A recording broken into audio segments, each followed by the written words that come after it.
የአዲስ አበባን ከተማ ግዛት በፊንፊኔ ዙሪያ ልዩ ዞን ከተሞች ላይ ለመጫን የተደረገ ነው ብለው ቢሰጉ ለፌደራላዊ ስርዓቱ ካላቸው ቀናኢነት ካላቸው ኮሚትመንት የመነጨ ስለሆነ ብዙ የሚያስከርም ሊሆን አይችልም።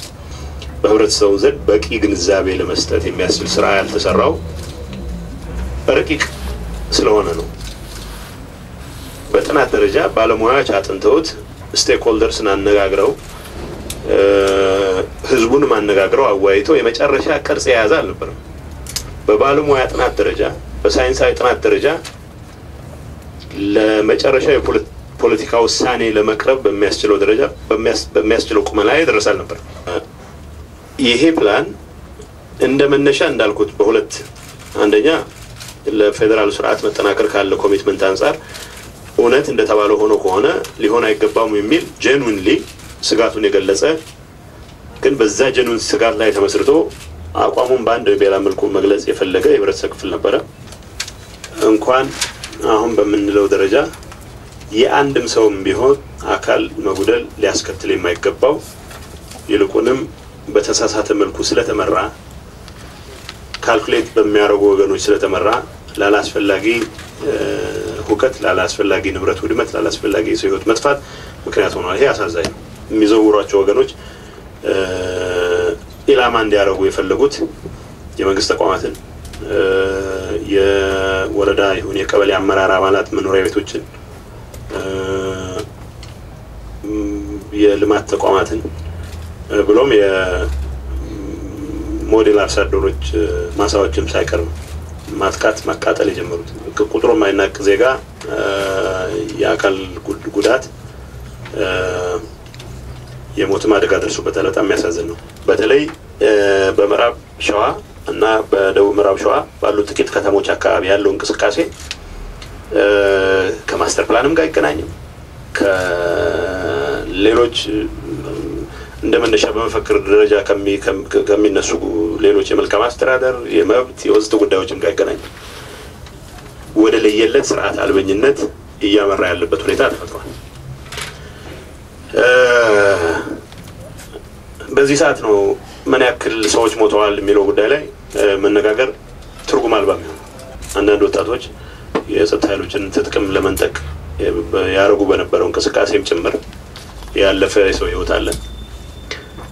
አሁን ግን ከቁጥጥር ውጭ በወጣ ሁኔታ የታጠቁ ጋንጎች በተቃውሞ ስም በሌላው ስም አሁን ይሉኝታው ሙሉ ቀርቶ ስለ ማስተር ፕላን ማንሳት ተገቢ እንዳልሆነ ተደርሶበት አሁን ስርዓት እናፈርሳለን ብለው በይፋ በሚንቀሳቀሱ ጋንጎች የታጠቁ ጋንጎች ምክንያት የሞዴል አርሶ አደሮች ያልታጠቁ የጸጥታ ሰራተኞች ፖሊሶች በአካባቢ በሚገኙ መከላከያ ሰራዊት አባላት በወረዳና ቀበሌ ባለስልጣናት ላይ በግልጽ ዘመቻ ተከፍቶ በርካቶች ህይወታቸው አልፏል። በጣም አስቀያሚ በሆነ አኳኋን በጥይት ተደብድበው በቢላዋ ታርደው የሞቱ በርካታ ሰዎች አሉ። ስለዚህ በዚህ ሰዓት ይሄ ጉዳይ የፈጠረው ነገር አሳዛኝ ነው ብቻ ሳይሆን መቆም አለበት ብሎ ከመነጋገር በዘለለ በቁጥር ላይ የምንነጋገረው ነገር ትርጉም ያለው ሆኖ አይሰማኝም። የማስተር ፕላን ጥያቄ ሽፋን ነበር እንጂ የማስተር ፕላን ጥያቄ መጨረሻው ጥያቄ አልነበረም። ምክንያቱም የማስተር ፕላን ጥያቄ ተወደደም ተጠላም በውይይት ላይ ተመስርቶ ሊፈታም ይችላል። ያ ውይይት በተለይ የክልሉ መንግስት በአስቸኳይ በወሰደው እርምጃ በርካታ ሁከቱ ተነስቶባቸው የነበሩ አካባቢዎችም ጭምር ስፋት ያለው የህዝብ ውይይት መደረግ በመጀመሩና ጥያቄው በአግባቡ የሚመለስበት ሁኔታ ግልጽ መሆን በመጀመሩ ይሄንን እንቅስቃሴ ወትሮውንም ከመስመሩ እንዲስት በማድረግ ወደ ሌላ አቅጣጫ ሲመሩት የነበሩት ወገኖች አሁን ወደ ለየለት ህግ አልባነት ወደ ለየለት ስርዓት አልባነት መርተውት የመንግስት እና የህዝብ ንብረቶች በእሳት እንዲጋዩ ተደርጓል። ፋብሪካዎችና የልማት ተቋማት ጥቃት ደርሶባቸዋል።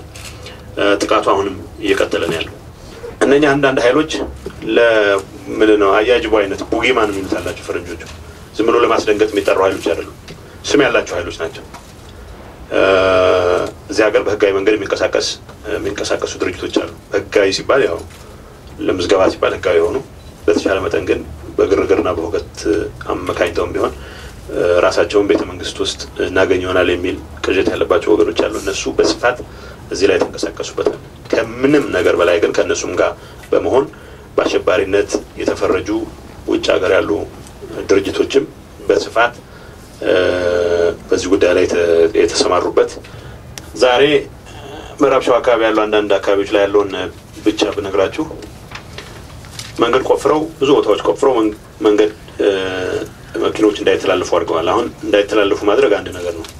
አሁን ግን ወደ ለየለት ሽፍትነት ተገብቶ የጸጥታ ኃይሎች በተቻለ መጠን ተሳስተው የገቡ ወገኖች እንዳይኖሩ ለማጣራትና አላስፈላጊ ግብታዊ ወደሆነ እርምጃ ላለመግባት በሚል በሚያደርጉት ጥንቃቄ ምክንያት ወደ አካባቢው ለመድረስ የሚዘገዩበት ሁኔታ አለ። ስለዚህ አሰልፈው በመኪና እስከ 500 ብር ድረስ ያስከፈሉ አሁን የለየለት ሽፍትነት ነው። ስለዚህ ሰዎች የተሰጣቸው መመሪያ ውስጥ ይሄ ነበረው ያልነበረም ሌላ ጉዳይ ነው። በነገራችን ላይ ሁከት የጠራ ወገን ጋኔን የጠራ ወገን ጋኔኑን ስለመቆጣጠር እርግጠኛ መሆን አይችልም። አሁን የጠሯቸው ሰዎች የጠሩትን ጋኔን መቆጣጠር ስለመቻላቸው እነሱም እርግጠኛ አይደሉም። ይሄንን ጋኔን ልክ ማስገባት የሚችል የተደራጀ ህዝብና መንግስት ብቻ ነው። ስለዚህ ይሄን መግለጫ አዲስ መልኩ ማውጣት አሁን እንደ አዲስ ማውጣት ያስፈልገበት ዋናው ምክንያት እነኚህ የተጠሩ አጋንንት ከጠሯቸው ጠንቋዮች አቅም በላይ ስለሆኑ እነዚህን ልክ ማስገባት የሚቻለው በተደራጀ የህዝብና የመንግስት እንቅስቃሴ ስለሆነ ብቻ ነው። ስለዚህ ከዚህ አንፃር መንግስት እነኚህን ረባሾች እነኚህን የወንበድና ተግባር ላይ ተሰማርተው የሚገኙ ወገኖች ወደ መጡበት መመለስ የሚያስችል የሚሰሩትን የሽብር ተግባር ኒውትራላይዝ ማድረግ የሚያስችል ስራ የግድ መስራት ስለሚጠበቅበት ነው።